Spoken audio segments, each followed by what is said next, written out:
Okay, ladies and gentlemen, I know most of you have your desserts, and if you don't have yours, you'll have it shortly. But we're going to go ahead and start the second half of this program, and because Mr. Campbell is getting anxious. I have to say this. Right now, I'm supposed to introduce Earl. Yeah, I did his broadcast with the Oilers back when. We did his television show together, and I know this guy. I've been with him, but I can't introduce him and tell you more about Earl Campbell than what you're about to see on this video. So instead of me standing here and giving you a bunch of hyperbole, I'm just going to say turn to the video and let's take a look. This is Earl Campbell. Tyler, Texas, the rose capital of the world, and where the legend of Earl Christian Campbell took root.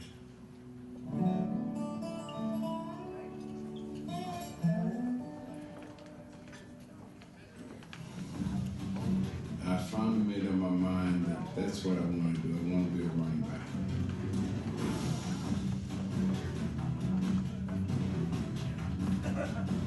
His senior year, Earl led John Tyler High School to its first state championship in 43 years. In the finals at the Houston Astrodome, Campbell scored the winning touchdown.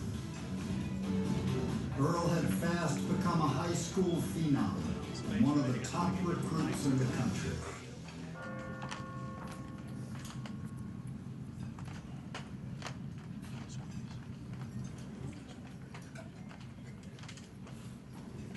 Coach Darrell Royal did his best to help the Tyler Rose flourish. Earl had plenty of support in Austin, but there was always one piece missing. Campbell got himself in top physical condition with the goal of raising college football's most prestigious hardware, the Heisman Trophy. But the night before the 8th game of his senior season, he was bedridden with 104-degree fever. Coach Edgar was trying to make a decision about playing or not playing. I said, I want to play football. And I played football with it.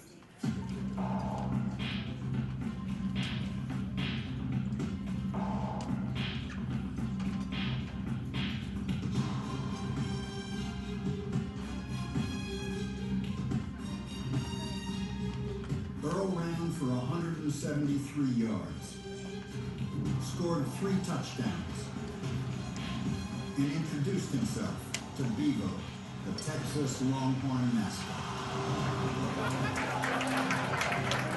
He didn't run into Bevo, he knocked Bevo on his ass. Bevo just went straight to the ground and then turned his head and went, "Who are you?" I said, "Meet Mr. Campbell. I've done this to a lot of guys."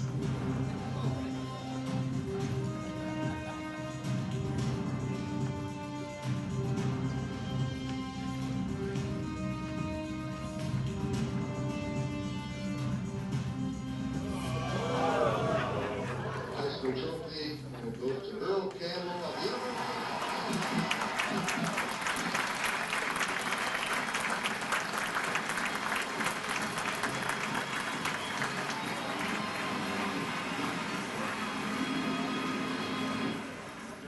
You know, when I was a kid and I'd get in trouble, I'd always say, "Hey, Mom, I'm in trouble," you know, so, "Mom, I'm in trouble." Earl would not have to travel far to play in the NFL. The Tampa Bay Buccaneers traded the first pick in the 1978 draft to a playoff contender, the Houston Oilers. My wife called me. She said, "Isn't it great?" And I said, "Well, isn't what great?" She said, "We got Earl Campbell." I said, "What are you talking about?" She said, "You hadn't heard? We were traded for the #1 pick." And right there, I started to scream, "Hey!" They thought I was having a heart attack in the hotel. I could not believe it. Opening day 1978. Campbell proved to his coaching staff that he had no problem running forward on his very first play as a pro. That's Ray retreats the throw. Quick out to Campbell as a blocker in front at the 30, 35, 40, 40.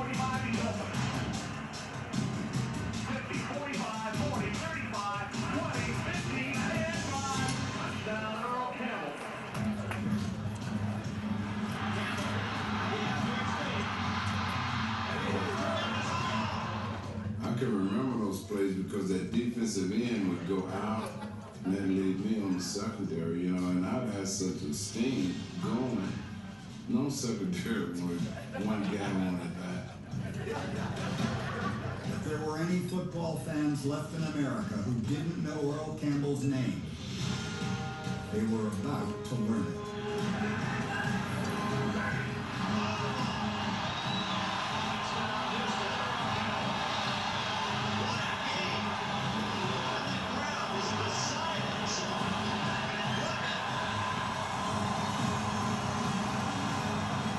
The Oilers were on the brink of one of the great wins in franchise history.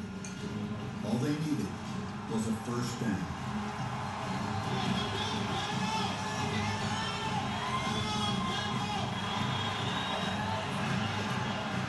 On 2nd and 8.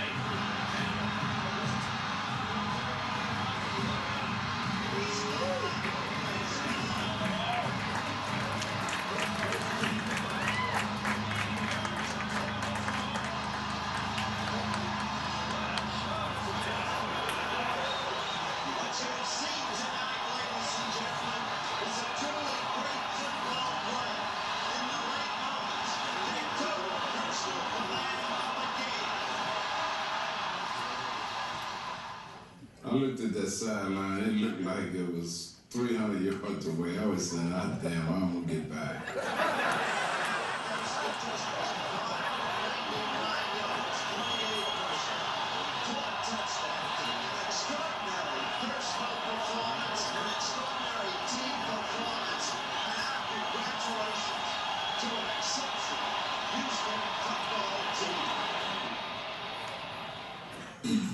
Earl Campbell was not a cowboy, but on Thanksgiving Day in 1979, he beat the Oilers' in-state rival and solidified his status as a Texas folk hero.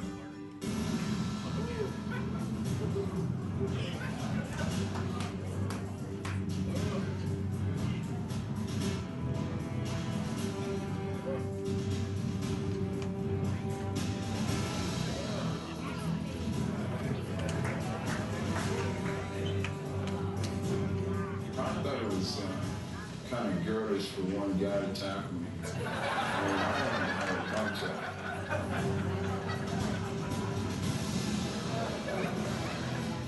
I see him run over people. And then I see him run around and I never saw him get caught from behind.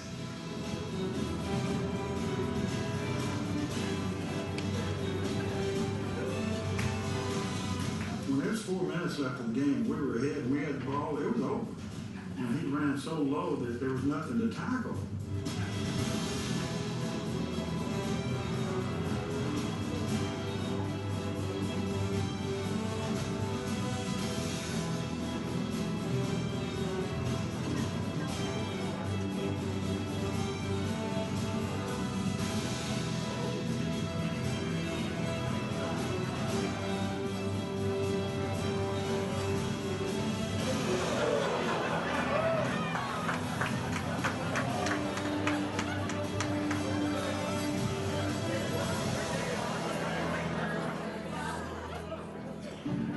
In 1980, the Oilers rode Earl Campbell.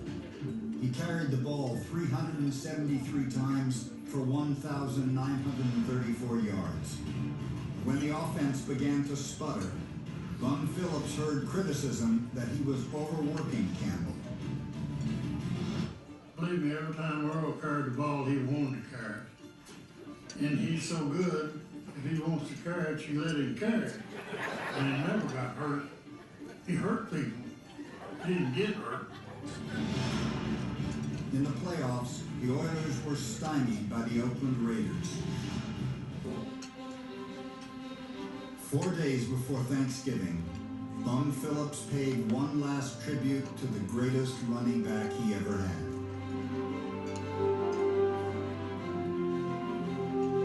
In 18 previous games with the Saints, Campbell had never carried the ball more than 14 times. On this day, he ran 35 times for 160 yards.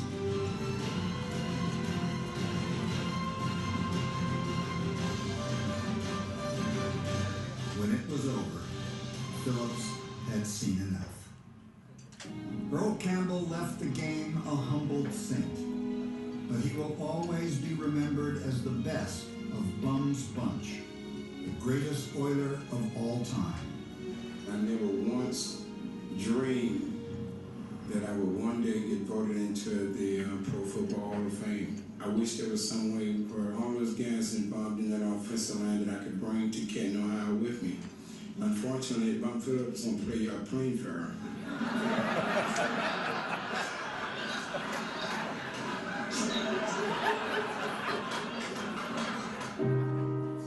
Bum had been the father Earl was missing.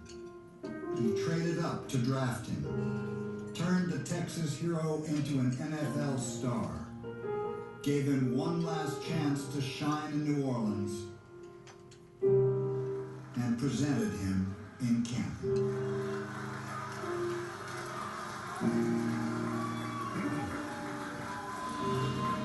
I've got a lot of members, been around a long time. When I stop and think about it, Earl Campbell, you are my greatest memory of all.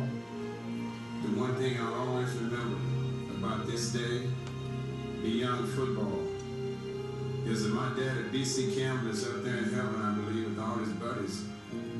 He's telling them what a great son he had. Look at my son, I know you can have him. And I thank you all so much. Everything.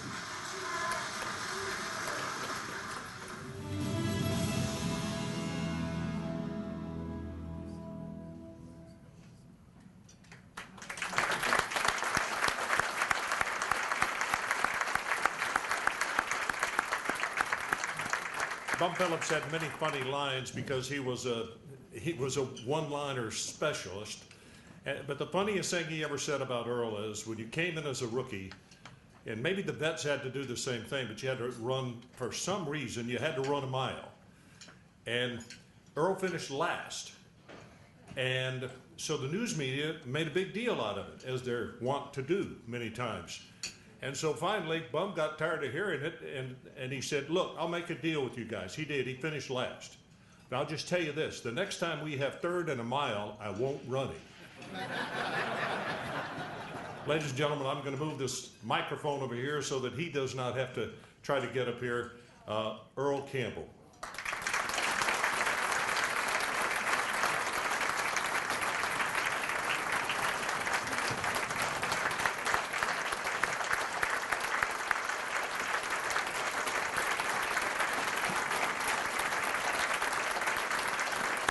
Thank you all very much.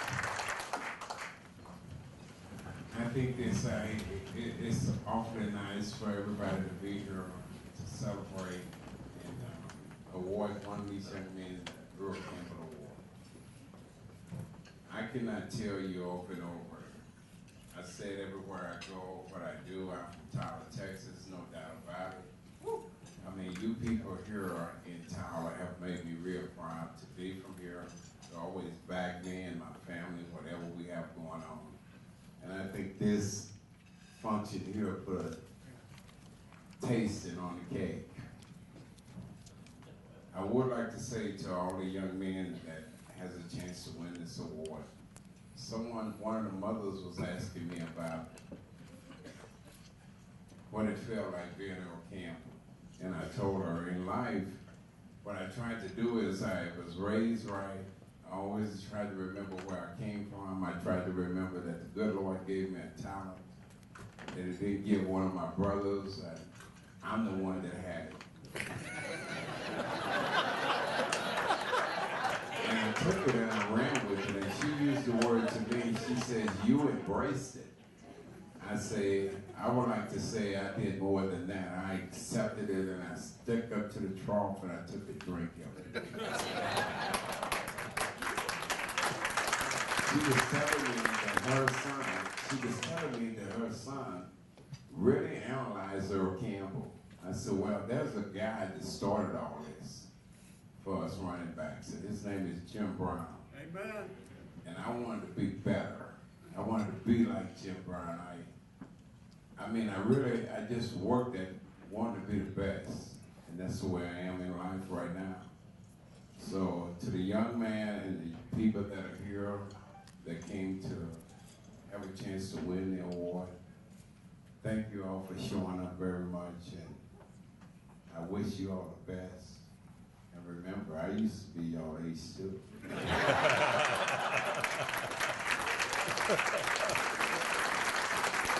I would like to say this and thank my family for coming, my sisters, my brothers, and my two sons. And I only have one Amy, and I would like to break the news and say happy birthday because she's 90 years old.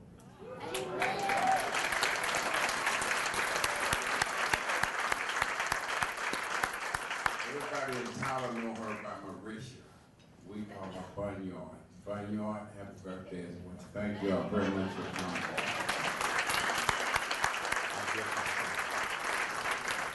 Earl, thanks very much. A couple of other notes as far as things that have been keeping him busy. Earl recently has been the recipient of still another honor, and that is he was named as one of the 2014 Distinguished Alumnus from the University of Texas. And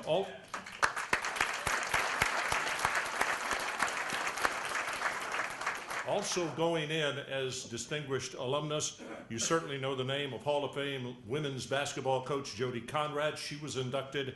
And also Academy Award winning actor Matthew McConaughey went in at the same time. No. That's what it says here. I've never had somebody give such an emphatic no to something I said.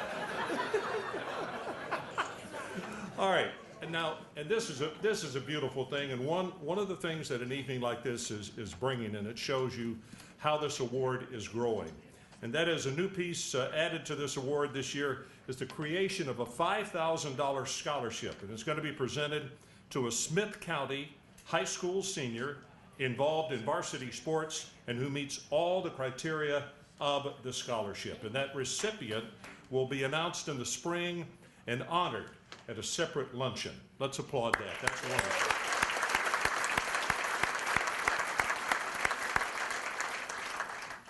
Okay, we're about to take a look at the final five, but before I go there, for those of you who have come up and asked the question tonight, how are they selected? Why are they selected? Well, here's the criteria. The Earl Campbell Tyler Award will be presented annually to the nation's outstanding Division I college offensive player who meets one or more of the following criteria. Has to be born in the state of Texas or graduated from a Texas high school, played at a Texas-based junior college, or currently playing at a Texas four-year college. And the player must also exhibit enduring characteristics that are those that we know that Earl Campbell has, like integrity, performance, teamwork, sportsmanship, community, and tenacity, and specifically tenacity to persist and have the determination to overcome adversity and injury in pursuit of reaching their goals. So that's what these five have done here tonight, and it's time to pay tribute to the very first one. And I mentioned that two of the guys, as you know, Jay is not here with us, but we're going to hear from him after we show you some highlights. But our first of the five finalists is Jay Ajayi from Boise State University. You know, Boise State once again charmed the nation in 2014 with a party-crashing run that culminated with a third Fiesta Bowl victory, an accomplishment that was fueled by the record-breaking campaign of redshirt junior back Jay Ajayi. And they called him up there J-Train. Boise went 12-2 this year and won its first outright Mountain West Conference Championship in 2014. He would be instrumental also in their bowl win, which was 38-30, a victory over the University of Arizona. He rushed for 134 yards and scored 3 touchdowns. And I'm looking, are we going to the video here?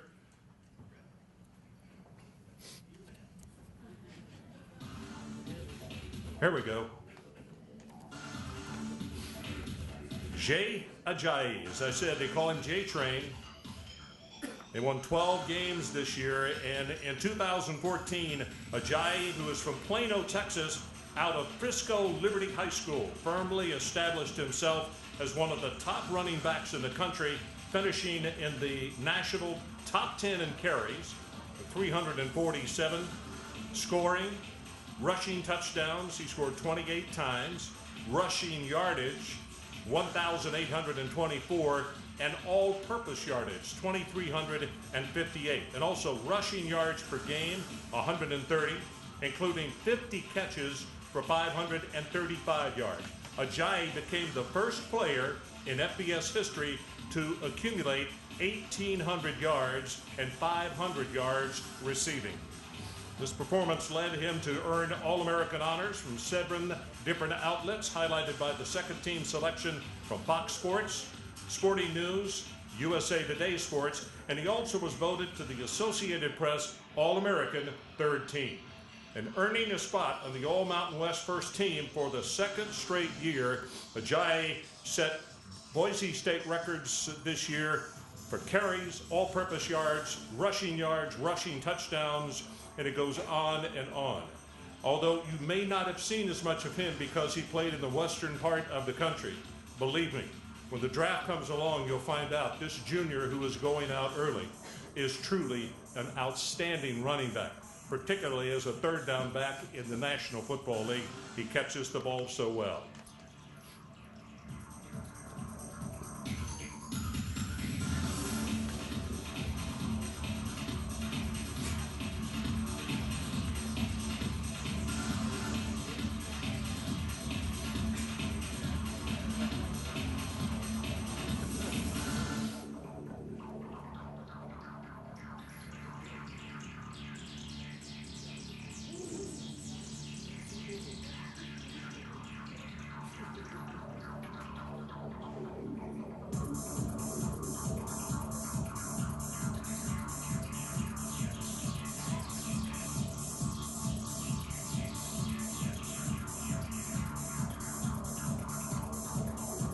Jay Ajayi.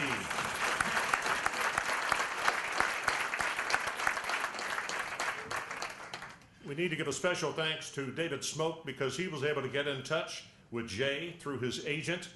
And a little later on, we're also going to hear from our winner of last year, Bryce, because David was able to talk with him as well. But right now, let's take a listen to Jay Ajayi and what it means to him to be nominated and a finalist for the Earl Campbell Award. What did you know growing up about Earl Campbell?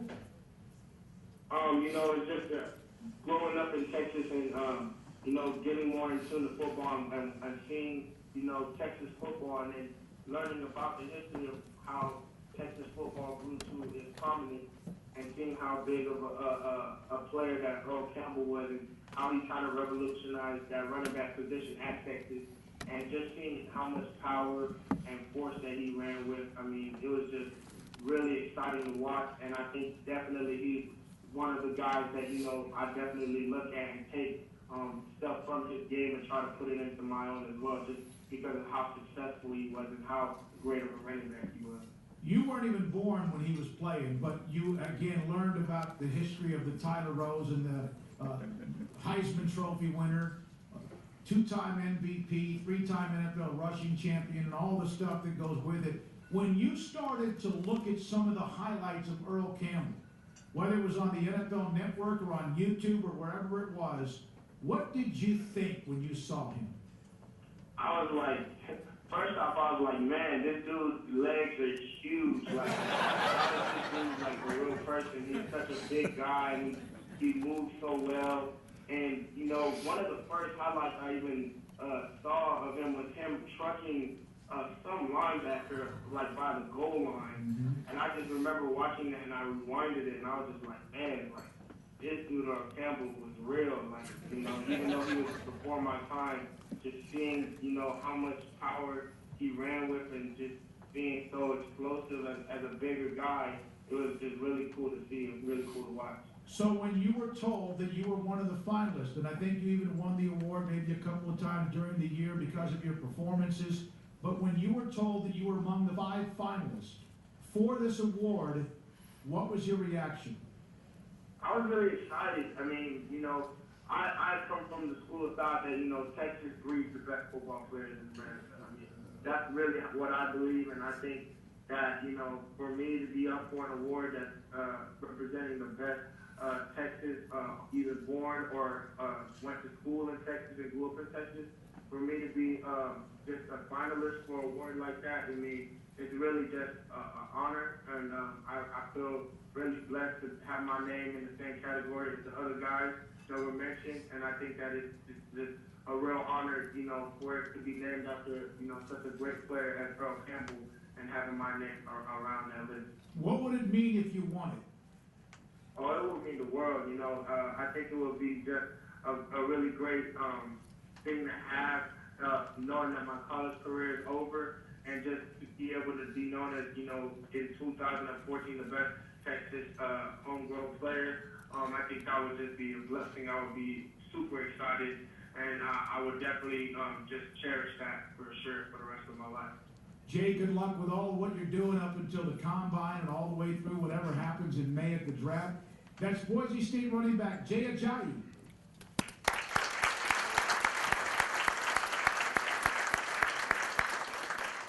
And Jay's mom is here with us tonight. And Kimmy, will you stand up over here? I know how proud you are.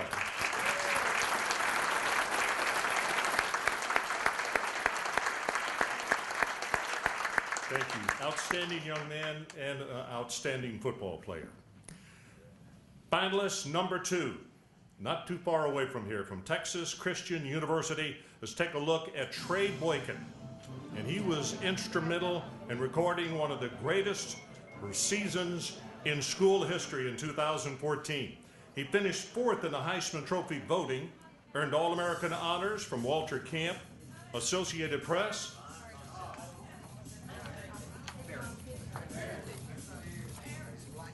I beg your pardon.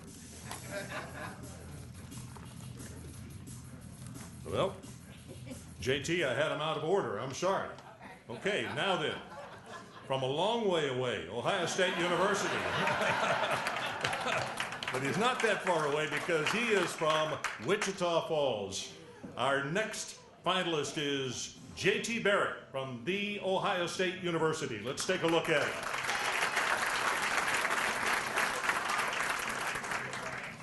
In a matter of months, Ohio State quarterback J.T. Barrett from Wichita Falls went from 3rd string quarterback to a record-setting Heisman Trophy candidate who just may have earned a trip to New York City had he not broken his ankle in the Buckeyes' 12th game against arch-rival Michigan. As it was, Barrett, who finished 5th in the 2014 Heisman Trophy voting, put together one of the all-time great years in Ohio State history for a quarterback. He had 3 more years as the Buckeyes in front of him. Barrett, 11-1 as Ohio State starting quarterback, finished his debut campaign with a school record totaling 3,772 total yards and a Big Ten Conference record 45 touchdowns responsible for. He passed for 2,834 yards and a school record 34 touchdowns, and he rushed for an additional 938 yards and 11 touchdowns. He set or tied 17 Ohio State or Big Ten Conference records, and 16 times he was named a National or Big Ten Player of the Week, including a record 6 Big Ten Freshman of the Week awards. The Big Ten named Barrett its Greasy Breeze Quarterback of the Year, and he also was named the Thompson Randall L. Freshman of the Year. National honors included him being named to the College Football Performance Award Freshman of the Year, and Freshman All-American honors by USA Today, Athlon, Scout.com, and he was named the Sporting News Second Team All-American Quarterback.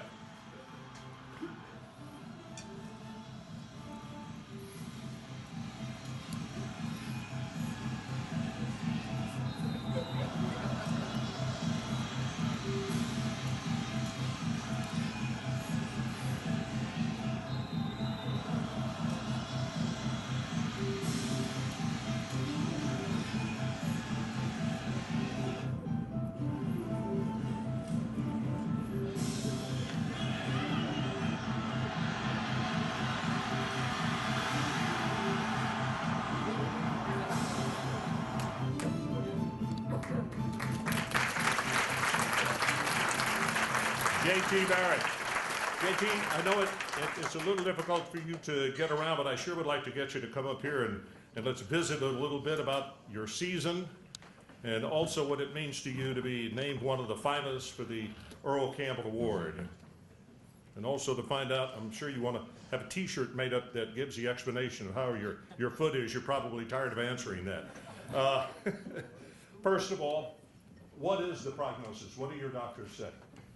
Right now, as you can see, I'm on a scooter, and I'm in this cast, but I get it off tomorrow, and be back around April.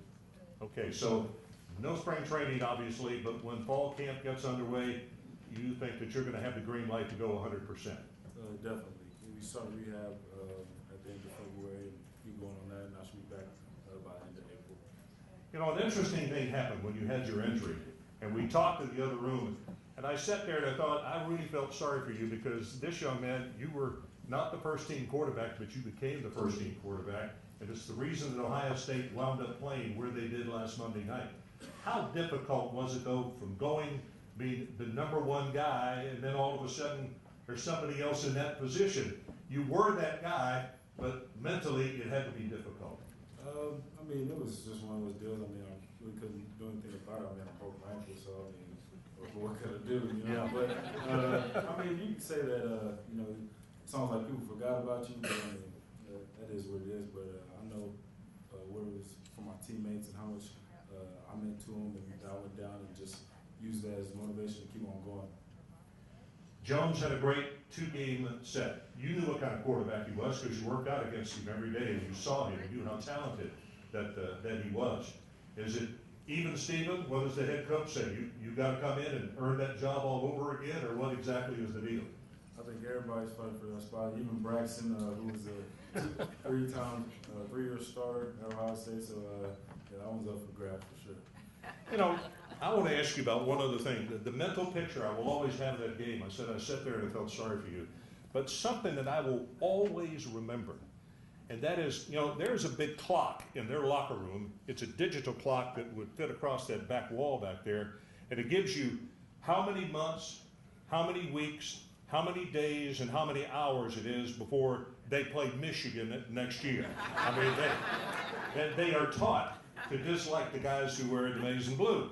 And I'm sure that Michigan has their same thing that happens. But when you went down, I looked up, and Devin, the quarterback for the University of Michigan, came walking over and went down on a knee and started talking to you and trying to pacify you. I was really touched by that. What was your reaction? Were you surprised to see him there? Not really surprised. I mean, it was just like somebody's in my face. I mean, with the injury happening in that game, I mean, despite being rivals, it's one of those deals that you don't want to see that in a game of football. So he just, you know, give me encouragement, you know, stay up and get back and things like that. But nobody wants to see that. Yeah. Well, my first thought also was he was doing what the good book says: love thy neighbor, and you know, and also, you know, tolerate your enemies. And they're not really enemies. Nah, I mean, it's only for that 3 hours. Hey, listen, great season. The best of luck to you, and we hope you a speedy recovery, and you're right back out there on the field come next August. Appreciate it.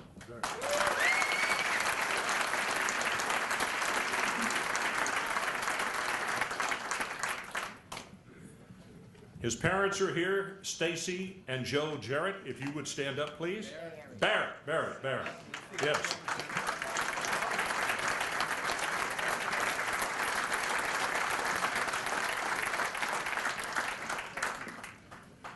Stacy and Joe Barrett, and also 2 aunts, Desiree Drazella Robinson and Donna Powers.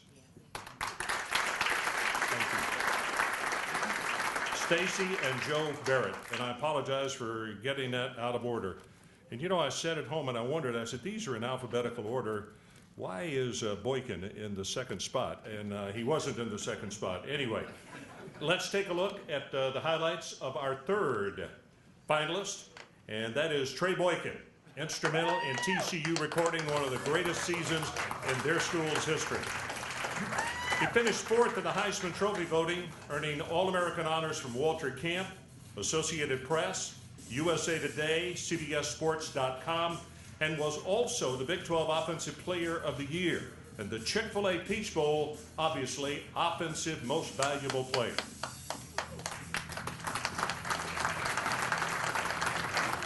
Now, in addition to being a finalist for the Earl Campbell Tyler Rose Award, Boykin was also a finalist for the Davey O'Brien Award, the Manning Award, and the Walter Camp Player of the Year Award. A junior from Dallas, he set TCU single-season records for passing, 3,901 yards, touchdown passes, 33, touchdowns responsible for, and total offense, 4,608 yards. And you got to remember that in a 55-3 victory over Iowa State, he totaled a career-high 559 yards on offense, and that included a 55-yard receiving touchdown. He ranked third in the nation in total offense, 354 yards a game, and he became just the third quarterback since 2009 to average 300 yards per game passing and 50 yards rushing. And by the way, the other two were Heisman Trophy winners, Robert Griffin III and Johnny Manziel. Boykin led TCU to its first Big 12 championship at just its third season in the conference. The Horned Frogs capped it off with that devastatingly big 42-3 win over Ole Miss at the Chick-fil-A Bowl in Atlanta.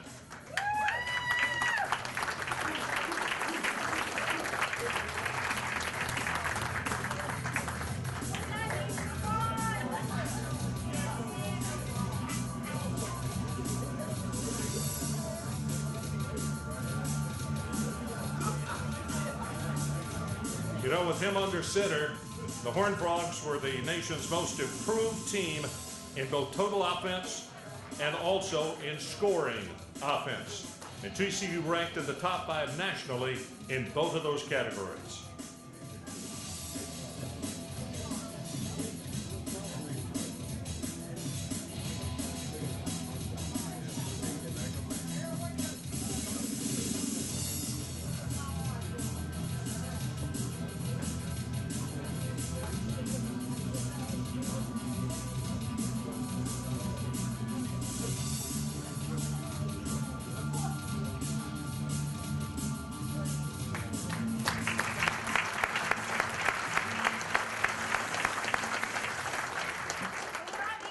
Trayvon, if you will, come up here and visit with me, please. And let's talk about this season. And also, we got to visit in the back room a little bit, and I don't know who was more surprised, coming up. I don't know who was more surprised when 2 new offensive coordinators came to TCU, you or me. And I was really shocked, but you had to be excited. Yeah, man. When Meacham and Cundy stepped on campus, it got crazy. So I mean, we knew that was changing the whole atmosphere that we was trying to do, and we basically just needed to get the guys on our side of the ball to buy in, and that's what they did. You know, there was a sports writer in San Antonio who I think said it best as far as the shock.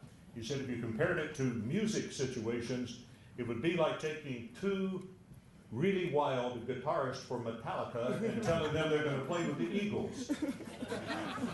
You remember the Eagles? That was, never mind. Anyway, you know, what also happened that was interesting is the fact that you were recruited as a quarterback, but until Cumbie and them came, there was no certainty that you were going to play quarterback. You lost 27 pounds so you could be slot back or running back? Well, I didn't lose weight to change positions. I basically just changed my diet. I had to quit eating like fast food and McDonald's and stuff like that. I mean, one day I made a burger. I seen a burger and I looked at the meat and I just did not like it anymore. So, I basically changed my diet. I felt better. I lost like 20 pounds, and when the summer was going on and Joker came in and we pushed each other the whole way. Could you tell me exactly how you looked at that burger? There were a lot of people in this room like me that would love it. I actually had put like a double a cheeseburger and a chicken sandwich together. Wow. And I tried to eat it like a Big Mac type thing. That was my last time I ever ate that. Before I let you go, you know, Coach Patterson, he's always been such a defensive-minded guy, but for some reason, even Sonny Cumbie said, I was shocked that he would change the daily practice schedule, because with that offense, the offense has to work a lot harder and longer, don't they? Yeah, I mean, we do, and when Coach P, if he's one of the guys that can buy in, I feel like anybody can, because he's so defensive-minded in everything that he does, but basically, he told me that they were making a change, and if I can see the change in Coach P, then I'm pretty sure anybody can do it. Well, you know, when P. Ryan gets up here, I'm going to kid him a little bit, because I think that maybe Bobby Stoops said, you know what, TCU really got along well with those new offensive coordinators. I might better do something like that too. I'd like to keep my job. Listen, best of luck to you. Thank you so much for coming and visit.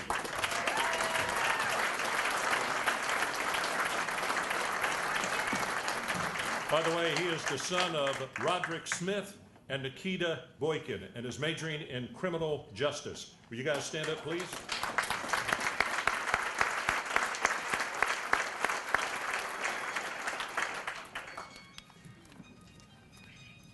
Okay. Samaji, you just about ready? We're going to show your highlights first. Did you enjoy that extra steak? I'm not kidding, he ate my other steak. You know, in his debut season at Oklahoma, running back Samaje Perine recorded one of the best seasons in program and Big 12 history for a freshman. This product of Pflugerville, Texas, rushed for 1,745 yards and set a Big 12 freshman record with 21 rushing touchdowns. He was named to the Football Writers of America All-American Second Team, the AP All-American Third Team, following this sensational season. And the true freshman also earned all Big 12 first team honors from 6 publications and was voted the Big 12 Offensive Newcomer of the Year. And November the 22nd, Perine recorded the greatest individual game by a running back at the FBS level in college football history. And that is, as a freshman, you have to believe, the single game record. Now 427 yards. It came against the University of Kansas. And by the way, he needed just 34 carries to do that, which means he had an average of 12.6 yards per try. That'll work. The Pflugerville native also added a career-high 5 rushing touchdowns in that victory, and he finished the season atop nearly all of the major rushing categories in the Big 12 Conference. The freshman shouldered much of the load in Oklahoma's offense down the stretch as Perine surpassed the 100-yard rushing mark in 5 of the Sooners' final 6 games, including each of the last 4. And he finished the season with 6 100-yard performances, 3 of which he broke the 200-yard barrier.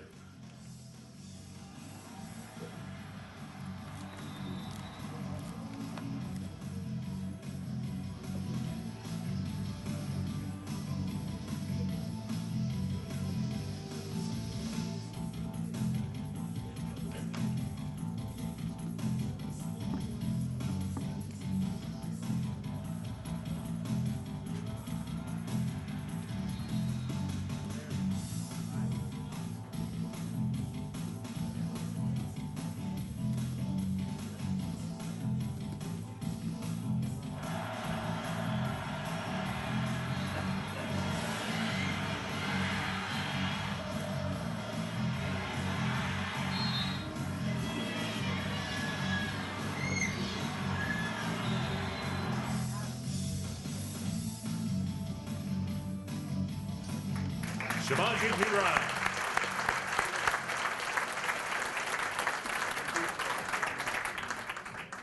Samaje, come on up here and let's visit, please, sir. Boomer Sooner. I love the smile that you always have on, and I guess if to have a season the way you did it, it's easy to smile, isn't it? I'm just a naturally happy guy, you know. I've heard so many stories about what happened the day that you set the record. But one of the things that really kind of shocked me is somebody told me that the position coach came over and told you to go back in the game, and you said to him, why don't you let one of the other guys, I've already had a pretty good day, and he said, no, go in the game. With that on the first carry, you had 42 yards, and that was the new record.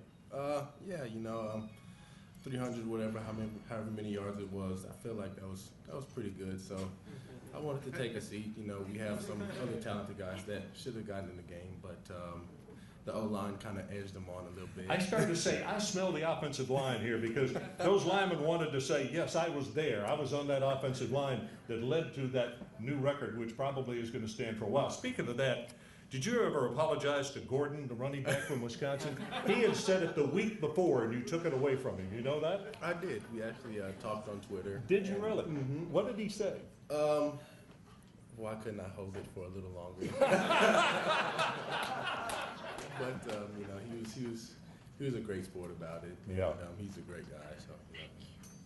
Have you met your new offensive coordinator? Not yet. Okay. He's only 31 years old, but he's really an up-and-coming guy. Yeah. Yeah. East Carolina was very, very good. They were. I'm excited to see what he has to bring to the table. Okay. He is a disciple of Mike Leach, and he believes in, you know, get it up and down the field, but he also likes to have players like you, and he spotlights you in his offense, so it should be fun. Should be. Can't wait to see. Okay. Hey, best of luck to you. Thank you.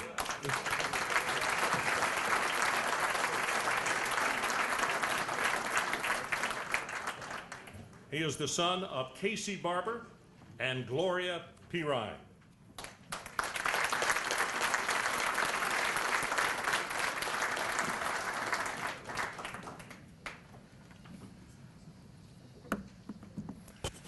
Our fifth finalist, last year's winner. And in his senior year as the starting quarterback at Baylor, Bryce Petty led the Bears to a second straight Big 12 championship. He's the product of Midlothian, Texas, and he passed for 3,855 yards with 29 touchdowns despite missing one game due to injury, while completing 63.1% of his passes. Along with being a finalist for the Earl Campbell Tyler Rose Award, Petty, named All-American by Sports Illustrated, was a finalist for the Unitas Golden Arm Award and the Manning Award, while being named a semifinalist for the Maxwell, the Walter Camp, and the Davy O'Brien Award. With him under center, Baylor tied the school record for the most wins at 11. It became only the second team in Big 12 history to repeat as conference champions and earned the program's third trip to the Cotton Bowl. You know, the veteran quarterback, Bryce, actually had his best days against ranked foes in 2014. Against four top 25 teams, he averaged 464.8 yards, completing 69% of his passes with 11 touchdowns and 2 rushing touchdowns. And in the Cotton Bowl game, he was named the game's offensive MVP. And in fact, he closed out his career #1 in the Baylor record book in virtually everything that they did offensively.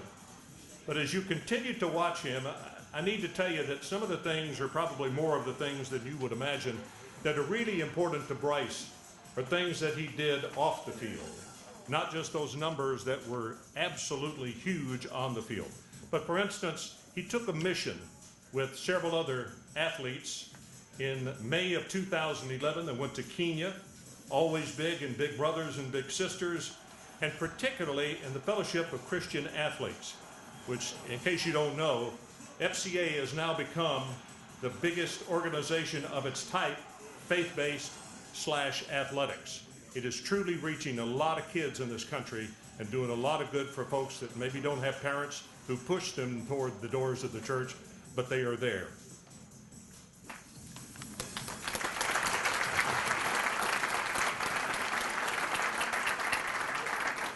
I want to read this past weekend in Dallas, he was named and given the Bobby Bowden Award, which is the top award given by the Fellowship of Christian Athletes. And, you know, he told his mom, I talked to Dina earlier tonight, and he was so happy about that, probably as happy as for any other award that he won. And, you know, I think that he wouldn't mind if I read some other recipients. This part of the country has done extremely well as far as people who were selected for the Bobby Bowden Award from the Fellowship of Christian Athletes. He won it this year. Last year, it was Texas A&M's Jake Matthews who won that award. 2 years prior to that, quarterback Case Keenum from the University of Houston. 2 years before that, Colt McCoy from the University of Texas. And the year before Colt, Stephen McGee from Texas A&M University. And by the way, OU was in there as well. Carl Pendleton in 2006 received the Bobby Bowden Award. I think for this part of the world, we need to put our hands together and say some coaches and some parents are doing the right thing. Dina, I mentioned you. Would you stand up over there, please? His mom is here this evening.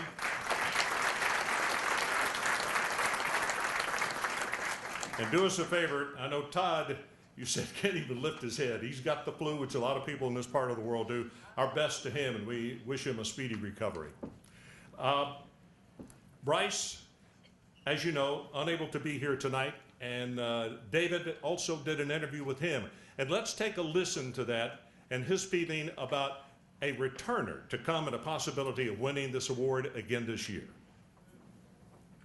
Tomorrow, I'm broadcasting throughout the day. Craig will be on the air 11 to 2, and then I'll be on the air 3 to 6 live at Willowbrook Country Club in Tyler, where the second annual Earl Campbell Tyler Rose Award will be announced. A year ago at this time, that award, and when it was announced, went to Baylor's Bryce Petty, who now joins us live, former Baylor quarterback. And God, Bryce, I even hate saying that. Former Baylor quarterback. I don't know if I can get used to that. How you doing, young fella? Wonderful. It makes you feel old. It definitely does. But, yeah, it's been great. Just actually ended up here in San Diego, where it's warm, where I understand it's really cold out there. I'm actually in shorts and a t-shirt. So, I'm having a great time so far. A year ago at the banquet, you were there as one of the finalists for the Earl Campbell Tyler Rose Award. Earl was there among others. When you heard your name called, what did that mean to you? Well, man, everything. I mean, you're writing your name or you're next to your name in history. Anytime, put out the Texas, anytime that you can be involved with in the same category as a guy by the name of Earl Campbell, you're doing something right. He's kind of the epitome of what Texas football is and what Texas football's always been. So, it was a great honor for me, definitely for me and my family, just to be a part of it. And I loved every second, representing him and his family as well. He told you at that time that you were now part of the Campbell family. Did that almost mean more to you than the award itself? Oh, it was huge. It was huge. I mean, I never expected him to say that. But again, I mean, it's just a total representation of who he is as a person and what their family and how they represent their family. So, such a blessing to hear those words from him, and then him looking in the eye and say that is a blessing. I know you can't be at the banquet. You're out in California, as you said, getting yourself ready for the Senior Bowl, eventually the Combine and Pro Day and all that. But to be a part of it again, to be a part of the finalist group, and it's a great group, a better group even than last year. Your thoughts about being involved as a finalist again? Yeah, well, the cool part about it is I got the vote, so really it's all because I voted. So,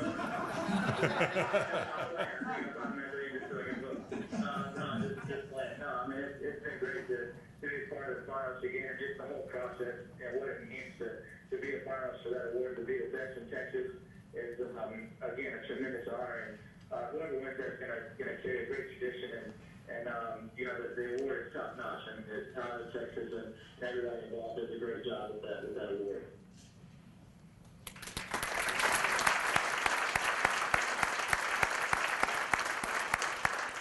So it is that time. Tyler, Christian, you gentlemen would come up here. One of you has the envelope, I know, and if you will, one hold up the trophy and the other read who the winner is.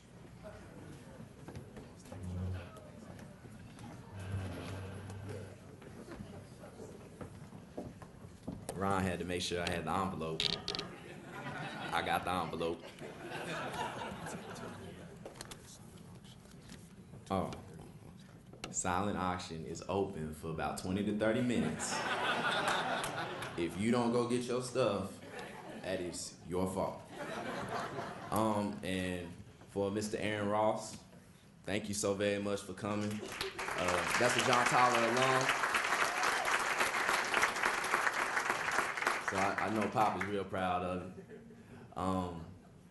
Like Bryce had hinted at,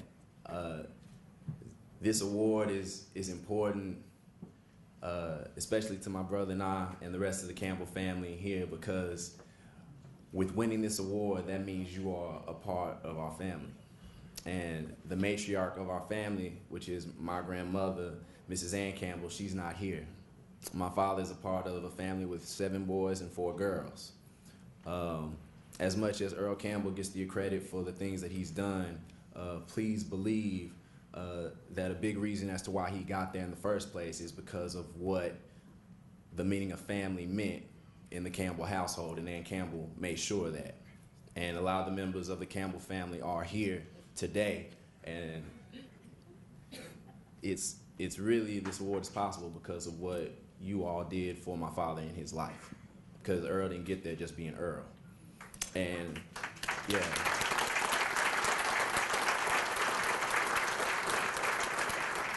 And so for you guys who are selected, it's bigger than football. We know family history as well, which is another reason why you're here. Each of you have a special story that goes far beyond just what you've done on the football field. So the recipient of this award, wear the Campbell name on your sleeve just like you wear that of your own, just like that of your university that you attend. For your teammates, how you ride and die for them, ride and die for this Campbell family. And be aware of the decisions that you make, because there's a great deal of responsibility that comes with wearing that name. And I'm not Earl, but I do know that I've always had to understand that, and I know that I'm gonna give y'all the same speech that my dad didn't give y'all.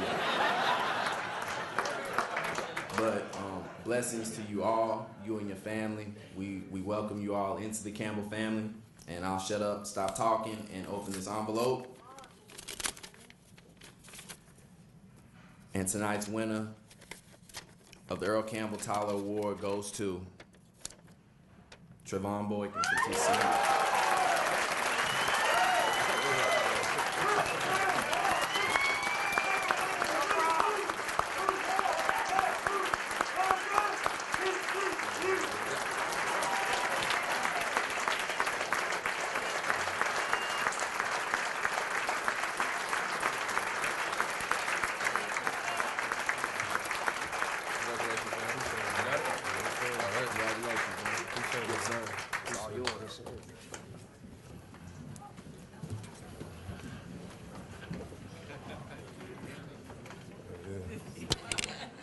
How y'all doing?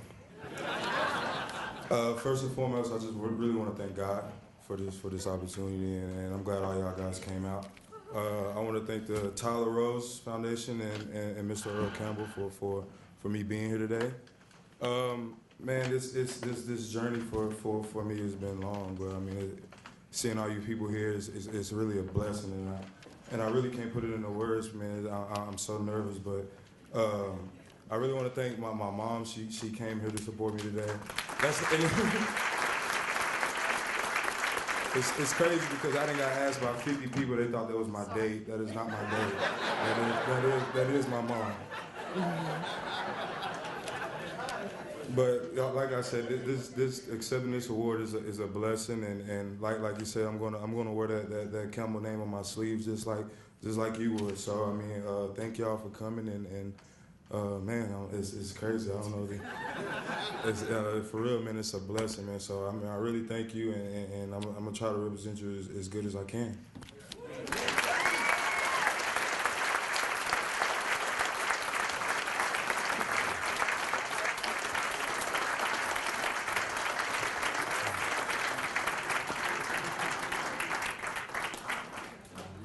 Trey, congratulations. Great way to start 2015, huh? And so many players coming back next year. Anyway, hey, congratulations. That is terrific. To everybody who was a finalist in this, all of you deserve to be here. Certainly nothing against the group at the Heisman Trophy, but I like the talent of this group and the versatility of this group even better than what went to New York. And I mean that sincerely. It's a great group. Good luck to you. I deeply apologize for having you out of order, but I don't think you'll be out of order once August gets around and you got 100% going again. We wish you the very best. We really do. Thanks so much for coming. Thank you, Tyler. This award continues to grow, and it's because of you. Again, thanks to the sponsors, and thank you for coming out here tonight. So we say so long. Until next year, be safe going home, and God bless. Good night.